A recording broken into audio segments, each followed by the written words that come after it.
నమస్తే sir. Hi. Face exercise అంటే గుర్తొచ్చింది. 'షీ హాడ్ షిండ్' ఏదో ఒక మూవీలో ఉంటది. ఒక ఎక్స్‌ప్రెషన్ ఇస్తాడు ఇలాగ మీరన్నట్టు ఇదంతా కదిలిస్తాడు. నిజంగా అది యూజ్ అవుతదా? ఫేస్ యోగా అలాంటిది ఏమన్నా ఉందా? ఎవ్రీ మజిల్ మీరు మజిల్ వాడినందు ఖచ్చితంగా మీరు ఎందుకంటే నేను అది చూసి నిజంగా మిర్రర్ ముందు ప్రాక్టీస్ చేశాను. నిజంగా ఇలాంటిది ఒకటి ఉంటుందన్నది నాకు ఎప్పటి నుంచో డౌట్. ప్లాస్టిక్ సర్జన్ ఉంటే అడుగుదామని ఫీల్ అయ్యా. ఖచ్చితంగా మీరు ఫేషియల్ మజిల్స్ ని మీరు ఎంత వాడితే హ్మ్. They will become such strong. Okay. Line వస్తే వచ్చింది కానీ మీ ఫేస్ ఎప్పుడు సాగ్ అవ్వదు. హ్మ్. అందుకని ఓకే. ఎప్పుడు స్మైల్ చేస్తూ ఉండండి. ఆ! సో ఎప్పుడు ఎలివేటర్స్ పైకి లాగుతూ ఉంటుంది ఫేస్ ని. Super. Okay. Okay. Thank you so much. నాకు ఈ డౌట్ క్లియర్ అయిపోయింది. అండ్ దీపిక పదుకొనే ఒక ఎక్సర్సైజ్ చెప్పింది. ఇలా పెట్టేసి ఇలా పైకి అది చాలా మంది చేస్తున్నారు. దానివల్ల డబుల్ చిన్ నిజంగా తగ్గుతదా? మీరు ఇప్పుడు చూడండి మీరు మీరు మీకు మీకు చేయిస్తాను ఇప్పుడు అది. టంగ్ ని మీరు మన రూఫ్ మీద టంగ్ ని పైన. పైన పైన హార్డ్ ప్యాలెట్ అంటాం దాన్ని. హ్మ్. హార్డ్ ప్యాలెట్ లో టంగ్ ని ఎంబెడ్ చేయండి. అసలు మీకు హార్డ్ ప్యాలెట్ స్పేస్ ఎందుకు ఉంది అక్కడ? టంగ్ ఆ! కూర్చోడానికి అక్కడ. ఓకే. అది ఎందుకు ఉంటుంది స్పేస్ అక్కడ? అవును. టంగ్ ఎక్కడ రెస్టింగ్ ఎక్కడ? టంగ్ వెళ్ళి అది రెస్టింగ్ ప్లేస్ టంగ్ కి. హుహు. యెస్. కరెక్ట్‌గా సెట్ అయింది. మీరు చేయంగానే హ్మ్. ఆటోమేటిక్ గా టంగ్ కింద ఏదైతే మజిల్స్ ఉంటాయో హ్మ్. టంగ్ పైకి వెళ్ళగానే ఏం చేస్తుంది? టంగ్ కింద మజిల్స్ ని పైకి లాగుతుంది. ఆ! ఆ మజిల్స్ ఎక్కడ ఉంటాయి? ఇక్కడ ఉంటాయి. యెస్. కరెక్టే. ఇట్లా ఇట్లా అని చూడండి. మీరు అట్లా అనగానే ఆటోమేటిక్ ఇదంతా షేప్ వచ్చేస్తుంది. అవును. ఎగ్జాక్ట్లీ. సో అది ఇది కనుక లాంగ్ టర్మ్ చేయగలిగితే ఆ! కొన్ని రకాల జా సర్జరీస్ లేకుండా కూడా మనం అవాయిడ్ చేసేయచ్చు. జా లెంగ్త్ కూడా పెరుగుతుంది దాంతోనే. సూపర్. ఇది ప్రూవెన్ థింగ్ ఇది కూడా. ఓహ్! నేను ఇవాళ 2, 3 విషయాలు నేర్చుకున్నాను. సూపర్. నేర్పించారు, నేర్చుకున్నారు, నేర్పిస్తున్నారు కూడా. ఓకే. మరి మీరు మా యాహ్! కథ మా మా ప్రాబ్లం వ్యూవర్స్‌కి ఉపయోగపడితే చాలు నాకు. మాకు బిజినెస్ దెబ్బ పడుతుంది. అయ్యయ్యో! అండ్ మీరు అలాంటి డాక్టర్ కాదు కాబట్టి మీ ముందు మాట్లాడేయొచ్చు ఐఎమ్ జస్ట్ కిడింగ్. అంటే లాట్ ఆఫ్ థింగ్స్ న్యాచురల్ మెనూవర్స్ తోని how to change facial shape అనే దాంట్లో ఈ పర్టికులర్ టెక్నిక్ ఇప్పుడు దీపిక పథకం చెప్పిన టెక్నిక్ చాలా ఇంపార్టెంట్ అది. ఓహ్! నైస్. మా అమ్మాయిలకైతే చాలా ఇంపార్టెంట్ అండి ఇది.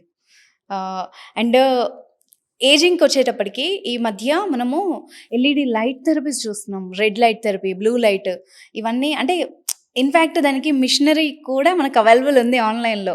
అవన్నీ సజెస్టబులా? యూజ్ అవుతాయా? లైట్ థెరపీ మనకి రీసెంట్గా లాస్ట్ ఒక 5-6 ఇయర్స్ ట్రెండింగ్లో ఉంది. హ్మ్. దాంట్లో కూడా ఇప్పుడు ఇన్ఫ్రారెడ్ లైట్ థెరపీ హ్మ్. మనకు ఇప్పుడు మీరు చెప్పే యాంటీ ఏజింగ్ వాడే డివైస్ అది హెయిర్కి వాడుతున్నాము. దాంతో ఏమవుతుందంటే ఈ లైట్ మన మైటోకాండ్రియాని యాక్టివేట్ చేస్తుంది. హ్మ్.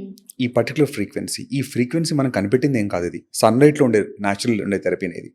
ఆహా! మీరు సన్ ఎక్స్పోజ్ అయినప్పుడు ఇవన్నీ అవసరం లేదు మీకు. ఓకే.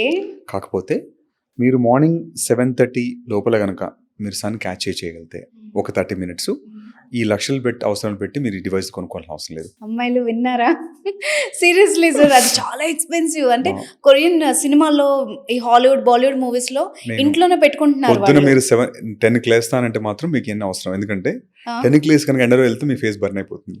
ఓహ్! సో మీరు 7 లోపల లేవగలిగితే హ్మ్. ఆర్ ఈవినింగ్ 5:30 to 6:30 కనుక మీరు సన్ క్యాచ్అప్ చేయగలిగితే హ్మ్. మీకు ఈ రెడ్ లైట్ థెరపీ ఫ్రీ అయిపోయినట్టు. ఫ్రీ కాస్ట్‌లో అయిపోతుంది. సో ఎన్ని థింగ్స్ అంటే అంటిల్ అన్లెస్ ఇలా రీసెర్చ్ చేసి, ప్రూవ్ చేసి చెప్పే వరకు కూడా మన బ్యూటీ, హెల్త్ నిజంగా మనం పట్టించుకోవట్లేదేమో. సో 565 నానోమీటర్స్ వేవ్ లెంగ్త్ అది. It is proven the photons ఆ లైట్లో ఉండే ఫోటాన్స్ ఓకే. స్కిన్ సెల్స్ని యాక్టివేట్ చేస్తాయి, హ్మ్. మైటోకాండ్రియాని యాక్టివేట్ చేస్తాయి, హెయిర్లో అయితే హెయిర్ రూట్స్ని యాక్టివేట్ చేస్తాయి. ఆ! చాలా హెల్ప్ ఉంటుంది దాంట్లోనే. హెయిర్ రూట్లో ఓహ్! హెల్ప్ చేస్తుంది. మీరు ఈ మధ్య చూస్తే మీరు డ్రాగన్ ఫ్రూట్ తీసుకుంటే ఆ! మీరు డ్రాగన్ ఫ్రూట్స్కి మీరు చూడండి, మీరు చదవండి. డ్రాగన్ ఫ్రూట్స్కి లైట్ థెరపీ పెడతారు వాటికి. సో ఫ్రూట్స్ ఫాస్ట్ గ్రో అవ్వడానికి. యెస్. నేను చూసాను. సో మీరు గుర్తుపెట్టుకోండి, ప్లాంట్స్ కూడా రెస్పాండ్ అవుతాయి ఈ లైట్తోని. ఓహో! So okay. మనం ప్లాంట్స్ నథింగ్ పెద్ద డిఫరెన్స్ ఏం లేదు. మనం ప్లాంట్స్ తింటాం. హ్మ్. So what plants respond we also respond. Nice. ప్లాంట్కి సన్లైట్ అవసరం, మనకు అవసరమే. హ్మ్. అండ్ ఫుడ్ మీరేం చెప్తున్నారంటే కొంతమంది నిజంగానే ఆకలేసినప్పుడే తినండి. అంటిల్ అన్లెస్ 2, 3 పూటలు ఊరికే తినాల్సిన అవసరం లేదు. స్కిప్ చేయొచ్చు మీల్ అని చెప్తున్నారు. అది ఏ విధంగా యూజ్ అవుతది? టైం రిస్ట్రిక్టెడ్ ఈటింగ్ అనేది మనకు ప్రూవెన్ థింగ్. ఎందుకంటే మనం రిస్ట్రిక్టెడ్ టైమ్స్లో తిని, హ్మ్. అంటే మీరు ఈటింగ్ విండో ఉండే అంటే 8 అవర్స్ ఈటింగ్ విండో, హ్మ్. 16 అవర్స్ ఫాస్టింగ్. అది యూజువల్గా చాలా మంది కామన్గా ప్రాక్టీస్ చేసేది. హ్మ్. ఆ ఈటింగ్ విండోలో మీరు 2 టైమ్స్ తినొచ్చు. ఓకే. మీరు చేసే వర్క్ని బట్టి, మీరు ఇప్పుడు లెట్స్ సే డైలీ వర్కర్ అనుకోండి, మీరు మార్నింగ్ లేసి ఈవినింగ్ వరకు తిరగాలి. అలాంటప్పుడు మీరు మీరు వర్క్ చేస్తున్నారు కాబట్టి మీరు ఎంత తిన్నా పర్లేదు. మీరు ఇప్పుడు మీ జాబ్ ఉంది, కూర్చుంటారు, కూర్చుని 2 గంటలు లేవరు అక్కడి నుంచి, ఆ నెట్ మీద కూర్చుంటారు, నెట్లో రీసెర్చ్ చేస్తుంటారు. మీకు క్యాలరీ రిస్ట్రిక్షన్ అంటే అంత పెద్ద అవసరం ఉండకపోవచ్చు మీకు. మీ బాడీ మీ వర్క్ తగ్గట్టుగా కనుక మీరు తీసుకుంటే మీకు ఇష్యూ ఉండదు. అంతే తప్ప స్పెసిఫిక్గా అందరికీ ఒకటే క్యాలరీ, అందరికీ డైట్ మీరు చెప్పినట్టు టైం రిస్ట్రిక్ట్ ఈటింగ్ అందరికీ అవసరం లేదు. ఎవరైతే సెడెంటరీ లైఫ్స్ ఉంటాయో, లో మెటబాలిజం ఉంటుంది, ఏజ్ ఎక్కువ ఉంటుంది, వాళ్ళ మెటబాలిజం స్లో అయిపోతుంది, మజిల్ మాస్ తక్కువ ఉంటుంది, వాళ్ళకి మెటబాలిజం ఉండదు, వాళ్ళందరూ కూడా అయినంత వరకు కూడా రెస్ట్రిక్టెడ్ ఈటింగ్ చేస్తే మంచిది, కొంచెం లో క్యాలరీలో.